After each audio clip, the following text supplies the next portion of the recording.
How to talk to teachers about your child's needs. Hey there, I'm Charlotte with Colorful Teaching for You. Thank you so much for joining me.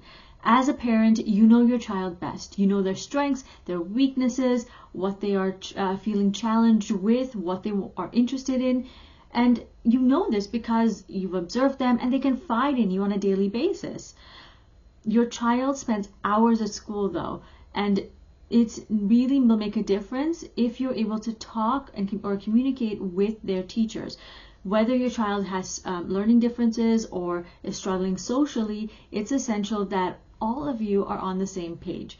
But when you are talking, we must keep in mind that it should be respectful, because if it's not, if you walk in emotionally charged, you're going to create a hostile environment, and the teacher is going to probably stand back or just shut down, and that's not what we want, right? So we need to be able to prepare in advance. So this post today, this video today is all about how we can prepare when we go and meet our teachers so that everything is stress-free and you walk in with confidence.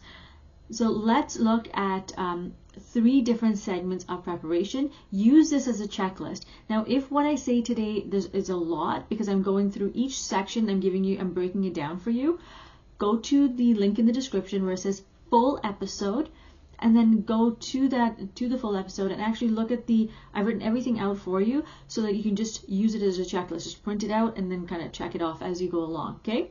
So let's get started. We're going to chunk it up into 3 segments like I mentioned. The first segment is before the meeting. Now, it's important to prepare before you walk into a meeting so that you're not feeling flustered. So there's 3 things I want you to keep in mind. Number 1 is write down everything that your child is interested in and their strengths. The focus obviously is going to be closer to what they're interested in regarding school, but you can also deviate a little bit because you want to set a positive tone when you're starting out, right? The second thing is to list out specific challenges for your child. Now, don't be vague about this, right? We don't want to say, oh, my child is struggling with math. Well, I'm sure there's something specific that they're struggling with. For example, perhaps you can say my child is struggling with long division in regards to 2 to 3, or not in regards to long division when there's 3 or 4 digits involved, because the equation becomes more complex then. So at least the teacher knows, oh, the child can do long division when it comes to 2 digits, but perhaps they're struggling with 3, let alone 4. We need to work a little bit more on that, right? Much more specific, much more targeted than something vague like math. Now, the third thing in this segment is to show examples of what your child needs support with.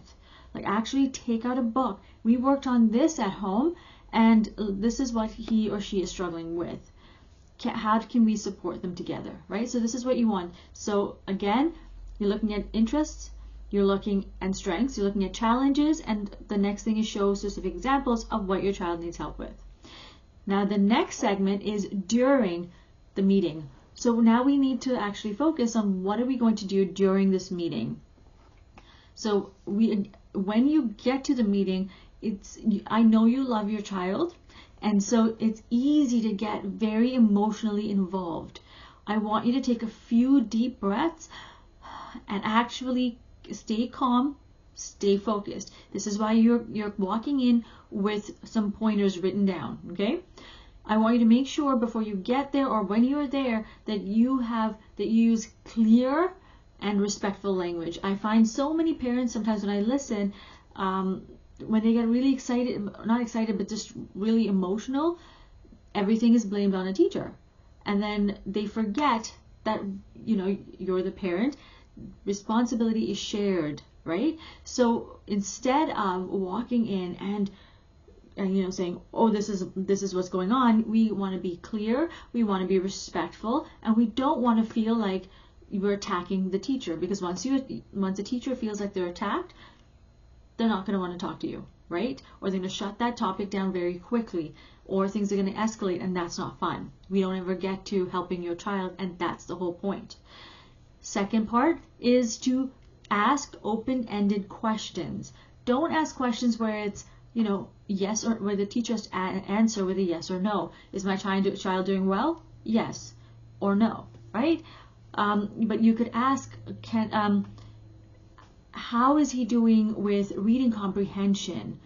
You know, as of yesterday, as of 5 days ago or 6 days ago, we worked on this. Has he shown any improvement, or how is he showing improvement? Not has he shown improvement, because that's yes or no, but how has he shown improvement, right?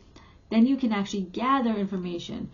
The next part, number 3, is be open to collaborating. So instead of just saying, okay, well, I've come in with my list, and so therefore I know exactly what we need to do. Here's a list of everything that we need to do. Coming in with a list of demands is not going to be helpful for anyone, because when we are thinking about our children as parents, we are thinking about them as individuals. We don't realize that a teacher has about 30 students in their class, 30 or more students, right? So they have to take into consideration all of those students when they are coming up with a plan. So instead of giving a list of demands, actually sit together and come up with solutions together. Okay? So the next part, this is part number 3 of this segment, which is, so we've done before, we've done during, and now we're looking at after the meeting. When we go home after the meeting, it doesn't just end there. I want you to debrief about how the meeting went. Did you touch on all the points that you wanted to? Do you need to have another conversation with this teacher? And if you do need to have another conversation, do you need to do it in person, or will a phone or email conversation suffice? Okay?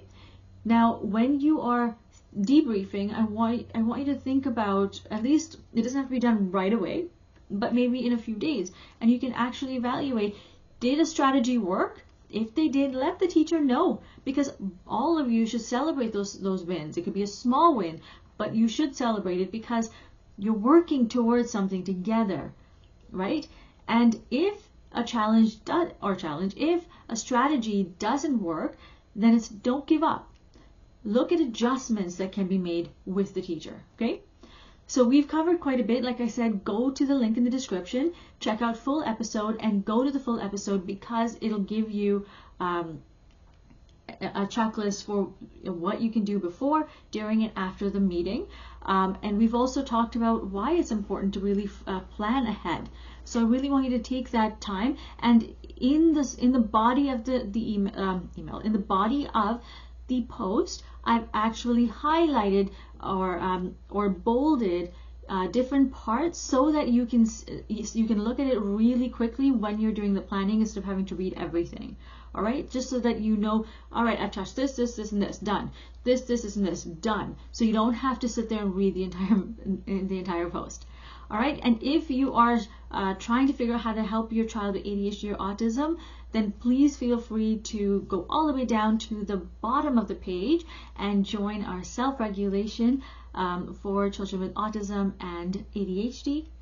Our space is available. Check it out, and join our course soon. I hope to see you there. Thank you so much for joining me today. If you have any questions, please feel free to send me a message. In the meantime, remember to create, experience, and teach from the heart. Take care, my friends. Bye.